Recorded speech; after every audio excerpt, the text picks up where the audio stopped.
नमस्कार दोस्तों, स्वागत है आपका हमारे YouTube चैनल में। दोस्तों, एनसीवीटी की तरफ से एक इन्फॉर्मेशन आई हुई है जो सभी आईटीआई के लिए बहुत ही ज़रूरी है। इन्फॉर्मेशन ये है दोस्तों कि जितने भी आईटीआई में इंस्ट्रक्टर हैं, सभी इंस्ट्रक्टर का डिटेल एनसीवीटी MIS पोर्टल पे अपलोड करना कंपलसरी कर दिया गया है। यदि आप इस एनसीवीटी MIS पोर्टल पर अपना इंस्ट्रक्टर डिटेल को फिल नहीं करते हैं, जिस आईटीआई का फिल नहीं होगा उनका एग्ज़ाम में एडमिट कार्ड भी डाउनलोड नहीं होगा। तो यह बहुत ज़रूरी हो चुका है कि आप अपने आईटीआई के सभी इंस्ट्रक्टर का डिटेल MIS पोर्टल पर डालें। तो आज मैं आपको स्टेप बाय स्टेप दिखाता हूं कि किस प्रकार से क्या मैनुअल है जिसके को फॉलो करके आप कंप्लीट अपना आईटीआई के सभी इंस्ट्रक्टर का डिटेल आप डाल सकते हैं। इसमें डालते समय क्या क्या सावधानी आपको रखनी है। चलिए दोस्तों, इसको डिटेल में देखते हैं। यदि आप हमारे चैनल पे नए हैं तो आप इसे ज़रूर सब्सक्राइब कर दें। आईटीआई से संबंधित प्रत्येक डिटेल यहाँ आपको रेगुलर मिलती रहती है। दोस्तों, इसके लिए सबसे पहले आपको लॉगिन करना होगा। और आप लॉगिन कैसे करेंगे?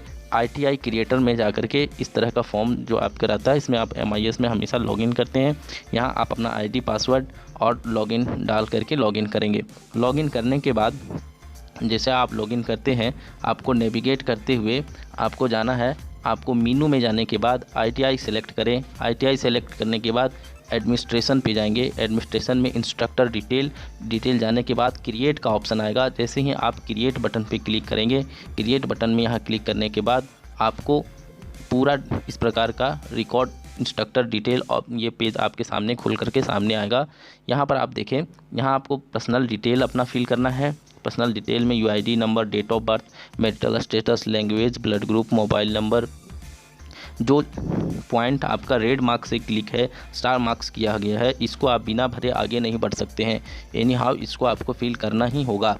ईमेल एड्रेस फिल करने के बाद कंप्लीट जब डिटेल आप भरते हैं तो फिर आपको परमानेंट एड्रेस और कॉरस्पॉन्डेंस एड्रेस फिल करना होगा। यदि आप परमानेंट एड्रेस और कॉरस्पॉन्डेंस एड्रेस आपका सेम है तो यहाँ आप सेम एज में भी टिक लगा सकते हैं।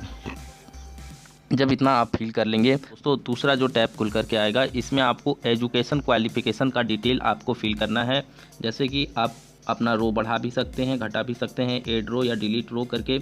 एग्जामिनेशन पास, year, school, university, subject, grade और परसेंटेज, ये आपको फिल करने हैं। इसी तरह टेक्निकल क्वालिफ़िकेशंस के भी आप डिटेल फिल कर सकते हैं। CITS है तो CITS के भी आपको डिटेल फिल करने हैं। इस तरह से आप जब इस कंप्लीट डिटेल को फिल करते हैं, इसके बाद आपके सामने एम्प्लॉयमेंट डिटेल खुल करके आएगा। एम्प्लॉयमेंट डिटेल में आपको employment code, employ code, employ type, employ group, grade pay, PAN card number, date of joining, basic pay, date of promotion, last promotion, trade, shift, ये सारे देखिए एम्प्लॉय कोड और employ type ये आपका ज़रूरी है दोस्तों। इसी तरह से आपका डिपार्टमेंट, बेसिक सैलरी और टोटल डेजिग्नेशन क्या है, कॉन्ट्रैक्ट एंड डेट, इसको भी आपको डिटेल में फिल करना है। तो ये आपका एम्प्लॉय डिटेल फिल हो जाएगा दोस्तों। जैसे ही आप एम्प्लॉय डिटेल फिल करेंगे, आपके सामने बैंक डिटेल आपसे पूछा जाएगा। बैंक डिटेल में आप फिल करेंगे bank account number, IFSC code, bank name, इसको फिल करने के बाद फिर आप save and upload document button पे क्लिक करें। दोस्तों, इसमें जो आपको ध्यान रखनी है वह डॉक्यूमेंट से रिलेटेड आपका फ़ोटोग्राफ का जो साइज़ है वह 10 KB से छोटा नहीं होना चाहिए और 200 KB से बड़ा भी नहीं होना चाहिए। यानी हम कह सकते हैं कि 10 KB से लेकर के 200 KB तक के बीच का होना चाहिए। साथ ही साथ यदि हम बात करें फ़ोटोग्राफ के डायमेंशन का तो 3.5 इंटू 4.5 सेंटीमीटर का होना चाहिए। इसके साथ साथ दोस्तों, इसमें जो पिक्सल दिया हुआ है वह 132 इंटू 170 पिक्सल के बीच में होना चाहिए। इसमें दोस्तों देखिए कौन कौन से डॉक्यूमेंट हैं जिन्हें आपको अपलोड करना होगा और वह किस फॉर्मेट में होना चाहिए।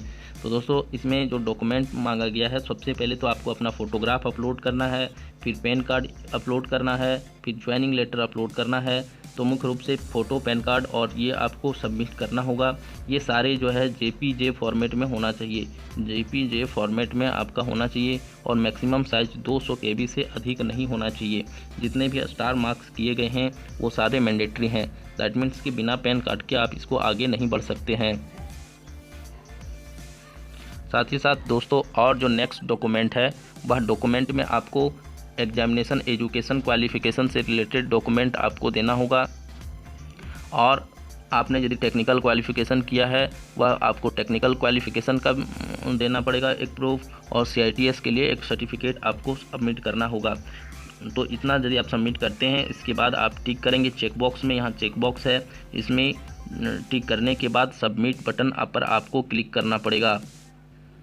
जब आपका डॉक्यूमेंट पूरी तरह से अपलोड करके सेव कर लेते हैं दोस्तों, इसके बाद एक्शन नंबर 2 में आपको आना पड़ेगा। एक्शन आपको दोबारा एक एक्शन करना पड़ेगा, उसको अप्रूव करना होगा। जो भी आप भरे हैं उसे आपको अप्रूव करना होगा। अप्रूव करने के लिए आपको फिर से लॉगिन करना होगा। ITI अप्रूवर में जा कर के MIS में लॉगिन करेंगे, अपना ID पासवर्ड डाल करके।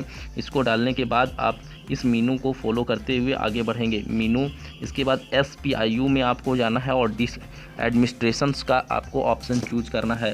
फिर एडमिनिस्ट्रेशन के बाद इंस्पेक्शन रिपोर्ट में जाना है और यहाँ पे आपको अप्रूव का ऑप्शन मिलेगा। जैसे कि आप यहाँ देख रह सकते हैं, अप्रूव बटन पर जब आप क्लिक करेंगे तो आपके सामने पूरा रिकॉर्ड्स आपके खुल करके सामने आ जाएगा। इसमें आपको इस तरह से जब आपके सामने खुल करके आएगा तो यहाँ आपको अपना इंस्ट्रक्टर नाम, डिपार्टमेंट और डेजिग्नेशन करके सर्च बटन पे आप क्लिक करेंगे। जैसे ही सर्च बटन पे आप क्लिक करेंगे आपके सामने इस प्रकार का पेज खुल करके आएगा।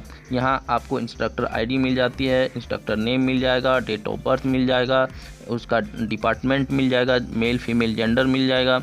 फिर क्रिएटेड बाय जो आपने क्रिएट किया है वो, और क्रिएट ऑन जो डेट क्रिएट हुआ है उसमें आप देख सकते हैं। यहाँ डिटेल करने के बाद आप इस मुख्य रूप से आपको स्टेटस पे काम करना है। यहाँ आप सेलेक्ट जब करते हैं, सेलेक्ट करने के बाद आपको जो ऑप्शन मिलेगा आप उसको अप्रूव करना चाहते हैं आप उसे अप्रूव कर सकते हैं, रिजेक्ट कर सकते हैं, और सेंड फॉर करेक्शन। यदि आपको कुछ गलती दिखाई देती है तो आप यहाँ स्टेटस में क्लिक करके 3 ऑप्शन सेलेक्ट कर सकते हैं, अप्रूव कर सकते हैं, रिजेक्ट कर सकते हैं या सेंड फॉर करेक्शन।